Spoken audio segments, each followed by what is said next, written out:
Lesson 5 India's gift to the world. India ने क्या दिया है पूरी दुनिया को? वैसे कई चीजें दी है, जीरो भी भारत ने दिया है ना। एक योग भी एक ऐसी एक अभ्यास है जो भारत से ही गया है, भारत ने पूरी दुनिया को दिया, ठीक है। It has become common knowledge that yoga is good for you. ये तो कॉमन नॉलेज है, सब जानते हैं। Currently yoga being used as a therapy, लेकिन अब योगा को थेरेपी की तरह यूज करते हैं। थेरेपी क्या होता है? ट्रीटमेंट, किसी चीज का इलाज, ठीक है। ट्रीटमेंट किसका है? Cancer, infertility, lung disease, multiple sclerosis, Parkinson disease, insomnia, high blood pressure and joint pain. अब इन बीमारियों को, ठीक है, yet there is very little awareness and understanding on exactly how yoga heals। तो इतनी सारी डिजीजेस का थेरेपी का भी काम करता है yoga. Yet there is very little awareness, लेकिन अभी भी लोगों को पता नहीं है कि योग किस प्रकार से ठीक करता है बीमारियों को। Even in yoga and medical communities, the key is to understand the relationship between stress, yoga and disease. What's the key?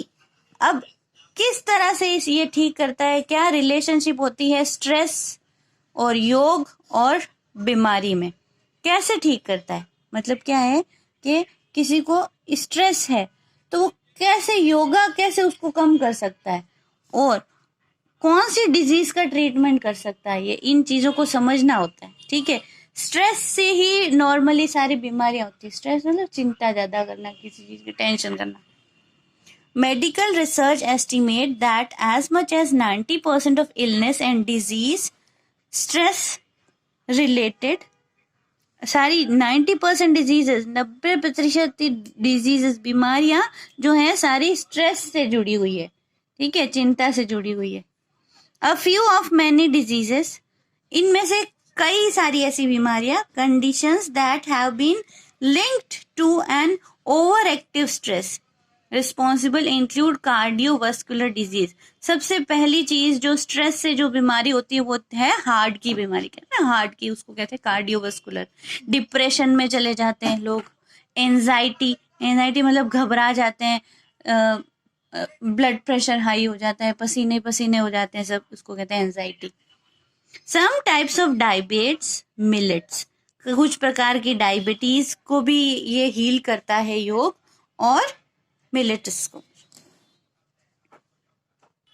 तो यहाँ पर एक कमेंट आ गई थी कि मैम इनफर्टिलिटी क्या होता है? कैंसर आप लोग जानते हैं। इनफर्टिलिटी मतलब ऐसे लोग होते हैं ना जिनके बच्चे नहीं हो पाते, उनको कहते हैं इनफर्टिलिटी, बांझपन।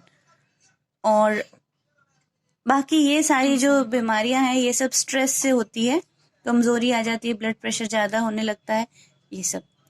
Okay, so stress is the main cause of the disease called cardiovascular. Heart से जो भी समस्या होती है ना वो सब इसी स्ट्रेस की वजह से होती है, और योग करोगे तो स्ट्रेस कम हो जाता है। Depression, anxiety, some types of diabetes mellitus, ये भी एक प्रकार की डायबिटीज है जो इस लेवल तक योग से हील हो सकती है। What we feel as stress is the product of sympathetic nervous system or the fight of flights। हमें क्या लगता है कि जो स्ट्रेस है is the product of sympathetic nervous system, ये हमारा नर्वस सिस्टम का काम होता है स्ट्रेस, और द फाइट और फ्लाइट, या फिर कोई समस्या हमारे सामने आ जाती है, या तो हम उससे लड़े या फिर उसको फ्लाइट कर दे, इग्नोर करते हैं, है ना, उसको अपने सामने ध्यान ही नहीं दे उसकी तरफ। रिस्पॉन्स का काम होता है सब स्ट्रेस। जैसे ही कोई परेशानी हमारे सामने आती है, या तो हम उससे डर जाते हैं या फिर हम उससे जूझ कर उसका सामना करते हैं ना, या तो उससे फाइट करो या फिर उसको इग्नोर कर दो, उसको इतना बड़ा समझो ही मत। तो यहाँ पर स्ट्रेस कहाँ पर आ जाता है? जब हम उससे, दोनों चीजों में स्ट्रेस होता है, पता है। जब हम उस चीज से लड़ते हैं तो उस समय हमें स्ट्रेस होता है, लेकिन जब उसको इग्नोर करते हैं तो जब तक हम उससे इग्नोर करते रहते हैं ना तब तक स्ट्रेस होता रहता है. So an almost instantaneous surge is a heart rate, cardiac output, blood pressure, sweating, swallowing, breathing and metabolism combined with tensing of the muscles. तो ये जब हम स्ट्रेस में होते हैं तो क्या होता है, हमारा ब्लड प्रेशर हाई लो होता रहता है, हमारा हार्ट रेट, हमारा कार्डिक आउटपुट जो खून जो जिस तरह से मूव कर रहा है, सर्कुलेट हो रहा है बॉडी में, हम शैलो ब्रीथिंग, ऐसे सांस लेने में तकलीफ होती है, मेटाबॉलिज्म, आवाज आती सांस में ना, मेटाबॉलिज्म मतलब हम थकते हैं जल्दी, combined with tensing of muscles, जिसमें हम हमारी मसल्स में खिंचाव होता है मांसपेशियों में, इंटरनली द फाइट और flight response shut down digestion and elimination.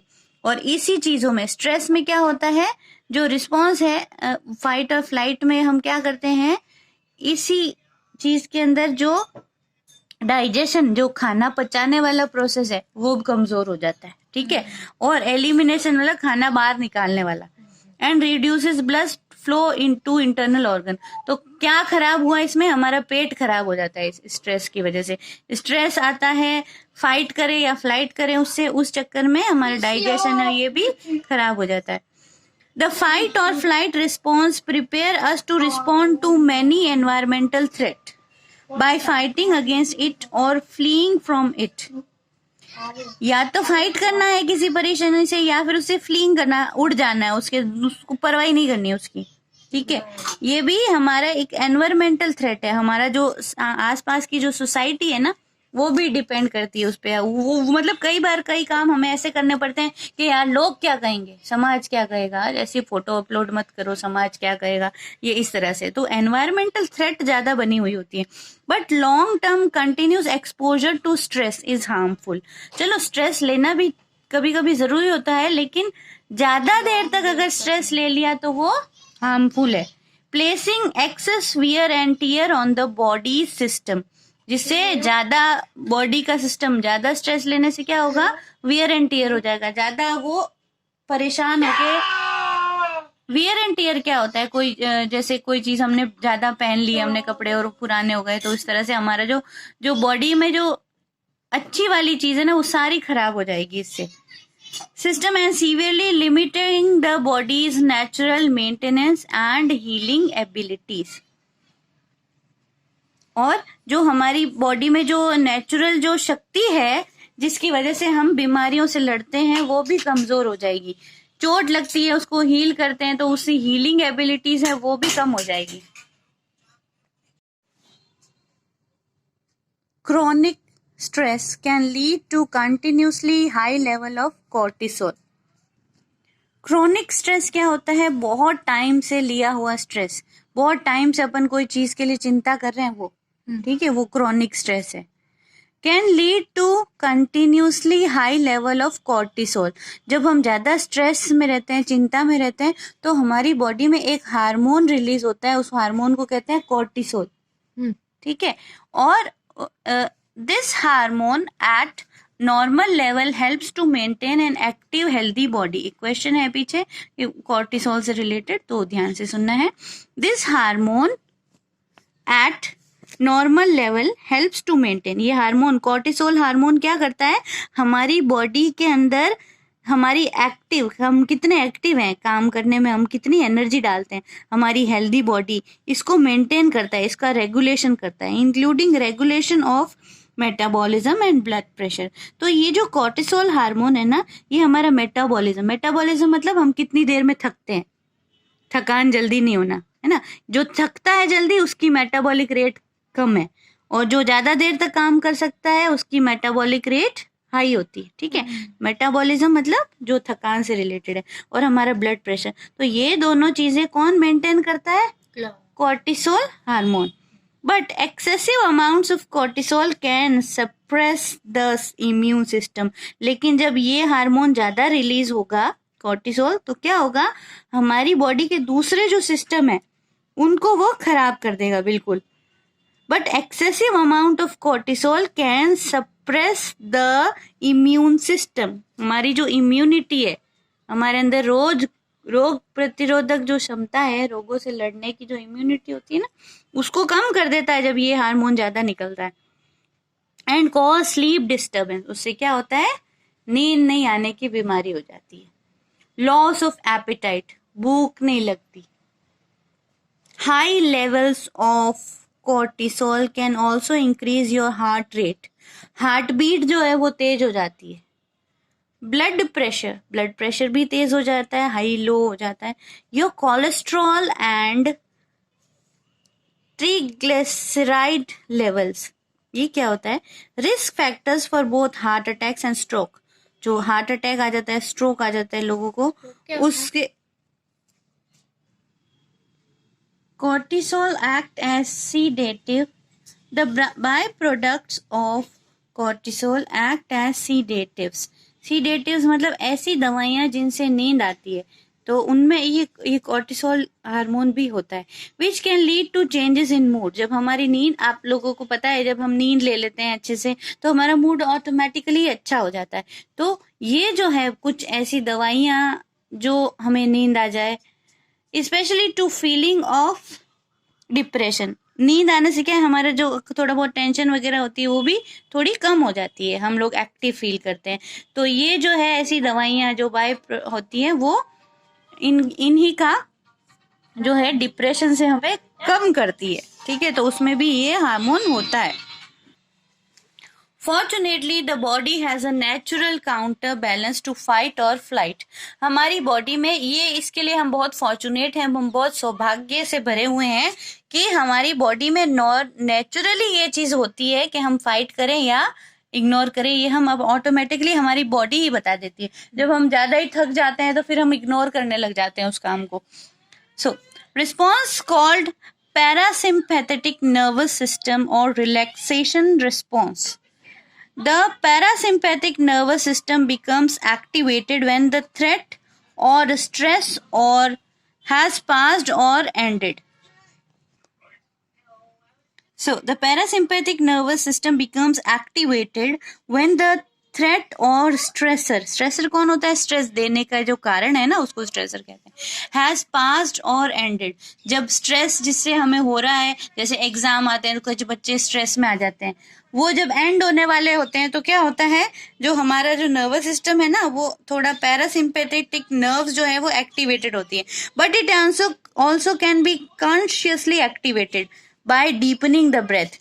लेकिन जब हम डीप ब्रीथिंग करते हैं योगा में, तो इन चीजों को रिलैक्सिंग मिलती है, तो हमारा जो स्केलेटन के जो मसल्स हैं उनको भी थोड़ा सा रिलैक्स फील होता है।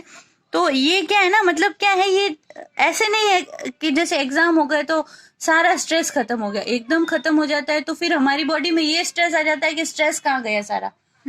तो इन चीजों को मेंटेन करने के लिए, रेगुलेट करने के लिए डीप ब्रीदिंग की जाती है कि सब चीजें जो है मेंटेन रहे, स्ट्रेस भी रहे, थोड़ा बहुत हम लोग एक्टिव भी रहे, हमारे हार्मोन्स भी एक्टिवली वर्क करें।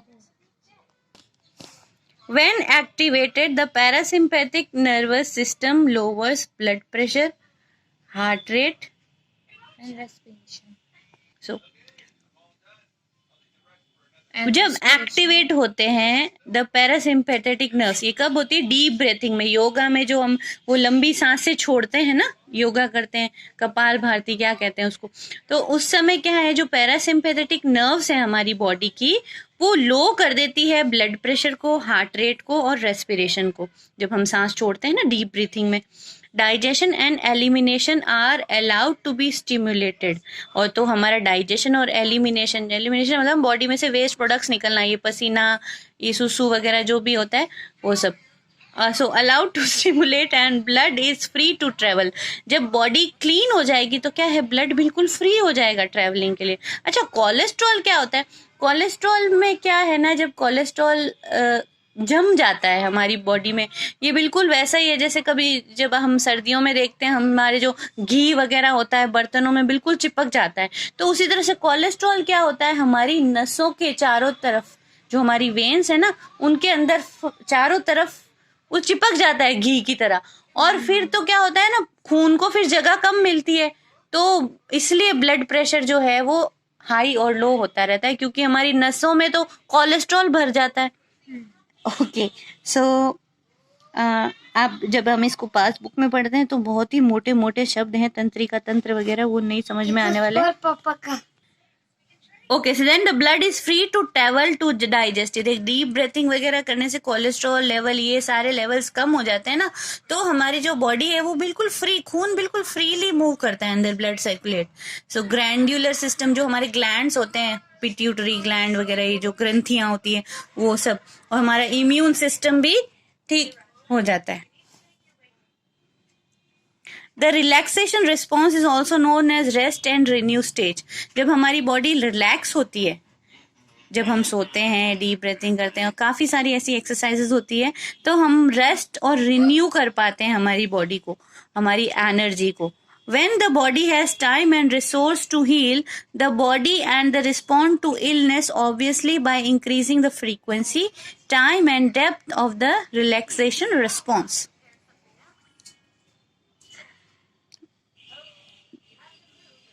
जब रिलैक्सेशन रिस्पॉन्स बॉडी को मिल जाता है, रेस्ट और रिन्यू स्टेज कवर हो जाती है, the body has time and resource, तो हमारी बॉडी के पास बहुत टाइम होता है ताकि हम दूसरी अपनी हॉबीज को भी कर सकें। रिसोर्स टू हील, और हील कर पाते हैं हम, जल्दी हील होते हैं। कोई बीमारी जल्दी ठीक होती है, कोई चोट जल्दी ठीक होती है। टू रिस्पॉन्ड टू इलनेस, देखो जब कोई ऐसे चोट वगैरह लग जाती है तो हम जितना रेस्ट करते हैं ना उतनी जल्दी वो ठीक होता है। Okay, obviously by increasing the frequency, time and depth of the relaxation process response, relaxation response को जब हम इंक्रीज करते हैं, बढ़ाते हैं उस चीज को, सांस छोड़ने वाला जो प्रोसीजर है, we not only allow our body to recover, हम सिर्फ अपनी बॉडी को रिकवर, ठीक नहीं करते हैं इलनेस या डिजीज से, but we also practice preventive medicine. तो उस दौरान हमें जो प्रिवेंटिव मेडिसिन होती है उनको भी लेना चाहिए, साथ में अलाउ करना चाहिए द बॉडी टू परफॉर्म। अगर योगा और ये मेडिसिन दोनों साथ में मिलके काम करती है तो जल्दी हम ठीक हो पाते हैं किसी भी स्ट्रेस या किसी बीमारी से। Allowing body to perform all its essential maintenance task. ठीक है, तो यहाँ पे कुल मिला के ये बताना चाहते हैं कि कोई तकलीफ में हो तो योगा भी करो, और योग के साथ साथ आप जो दवाइयाँ दी जा रही है उनको भी लो, साथ में अगर योगा होगा तो जल्दी से ठीक होगा। अच्छा, योगा होगा, वाह, योगा से होगा मतलब। योग emphasis on long deep breathing, conscious relaxation. योग जो है वो जोर देता है कि डीप ब्रीथिंग करो, रिलैक्स करो, बॉडी को शांत करो, ध्यान केंद्रित करो, ये सब होता है ना योगा में।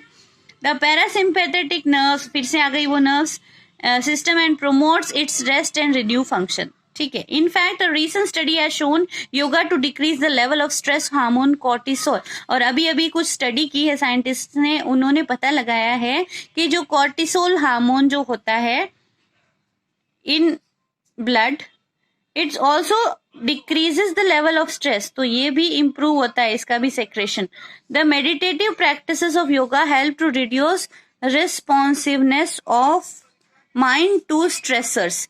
और जब हम मेडिटेशन ज्यादा करते हैं तो क्या है, कोई स्ट्रेसर मतलब हमें स्ट्रेस देने वाला जो कारण है ना, वो उसकी तरफ रिस्पॉन्स भी हम कम देते हैं, इंटेंसिटी कम हो जाती है स्ट्रेस की, मतलब जो स्ट्रेस का जो असर है, जो बुरा असर है ना, वो कम हो जाता है। Fight and flight response, yoga also teaches us to see potential stressors as challenges. और सबसे बड़ी बात कि योग से ही हम किसी स्ट्रेसर को स्ट्रेस नहीं समझ के एक चैलेंज लेंगे कि ये चैलेंज है यार, स्ट्रेस नहीं है। कोई अगर आपको कोई काम मिल गया है तो उसको आप स्ट्रेस नहीं लेके चैलेंज समझेंगे कि तो मेरा चैलेंज है, मेरा टास्क है, मुझे एंजॉय करना है इसको, रेदर देन थ्रेट्स। डरोगे नहीं उस चीज से। Enable one to avoid the stress response entirely, तो क्या है, स्ट्रेस वाली बात आएगी नहीं, हम तो उसको चैलेंज की तरह लेंगे, है ना। ठीक है, तो इस तरह से स्ट्रेस तो होगा ही नहीं, हम उसको एंजॉय करेंगे, थक जाएंगे, सो जाएंगे। Not only does yoga ability to activate the parasympathetic nervous system, reduces stress and allow the body to heal, स्ट्रेस को रिड्यूस ही नहीं करता, बॉडी को हील भी करता है। But practice of yoga also improve the body's inherent healing ability. जो बीमारियां होती है ना, जैसे आजकल कहते हैं भाई माता पिता को शुगर है तो बच्चे को भी शुगर होगा, माता पिता का ब्लड प्रेशर हाई है तो बच्चे का भी होगा, बच्चों का होगा ही होगा, है ना। तो इनहेरिटेंट से जो बीमारियां हैं, जो पुराने समय से है, या हेरिडिटी डिजीजेस है, या कुछ और भी बीमारियां हैं, उनको भी ठीक करता है योग। Not only does yoga ability to activate the parasympathetic nervous system, it reduces stress and allow the body to heal itself, but the practice of yoga also improves the body's inherent healing ability. अब एक तो important इसमें ये चीज है बेटा कि आपका जो ये सिस्टम है पैरासिम्पेथेटिक नर्व, ये क्या है? पैरासिम्पेथेटिक नर्व जो है वो एक ऐसा सिस्टम है, in it the reaction of our body is in the form of sudden increase in the heart rate. इस सिस्टम में, ये सिस्टम कहाँ वर्क करता है कि जब हमारी हार्ट रेट और हमारा ब्लड प्रेशर इंक्रीज हो जाता है, जब हमें पसीना आने लगता है, हमारी सांस ऊपर होने लगती है, सांस चढ़ने लगती है, स्लोइंग डाउन मेटाबॉलिज्म, हम थकने लगते हैं, तो उस समय हमारी बॉडी को जो संभालता है ना, वो होता है सिंपैथेटिक नर्वस सिस्टम, और फाइट और फ्लाइट को भी यही कंट्रोल करता है। ये इंपॉर्टेंट चीज है इसकी। थोड़ा सा आप इस क्वेश्चन जो आपका होगा, what is the reaction of our body in fight and flight system, ये क्वेश्चन इंपॉर्टेंट है इस चैप्टर का, तो उसे आप अच्छे से देख लेना एक बार। ओके, तो हम ये पढ़ रहे थे यहाँ पे द इन्वर्टिंग ट्विस्टिंग। तो ये सब यही है कि इनहेरिटेंट जो भी हमारी जो बीमारियां होती है उन सब को ये सिस्टम रेगुलेट कर देता है योगाभ्यास से। The inverting twisting and compressing that occur in yoga posture, योग के जो डिफरेंट पोस्चर्स होते हैं, योगा के कई सारे पोस्चर्स हैं, जो पोजेस होते हैं अलग अलग योग के। Enhance the circulation of body, blood circulation, जो हमारा जो खून नसों में चलता रहता है, सर्कुलेट होता रहता है, उस चीज को इम्प्रूव करता है, ठीक है, स्पीड को उसकी। बॉडी फ्लूइड्स, हमारे जो बॉडी फ्लूइड, जो हार्मोन्स होते हैं, रसों का जो स्त्रावन होता है शरीर में, उसको भी करता है। एंजाइम्स होते हैं, डाइजेस्टिव जूसेस होते हैं, हार्मोन्स होते हैं, वो सब। The increase in the circulation not only improve the bodies ability, जब सर्कुलेशन इम्प्रूव होगा तो बॉडी ज्यादा एबल होगी, हम ज्यादा एक्टिव दिखेंगे, हम यंग दिखेंगे, सबसे बड़ी बात। तो इसलिए योगा जो है बहुत इंपॉर्टेंट है योग। But also activate the lymphatic system to maintain normal functioning of immune system. हमारा जो इम्यून सिस्टम है उसको भी इम्प्रूव करता है। इम्यून मतलब हमारी रोग प्रतिरोधक क्षमता, जो हमारे शरीर में रोग। ओके, तो ये वन मोर थिंग, लिम्फेथेटिक सिस्टम क्या होता है?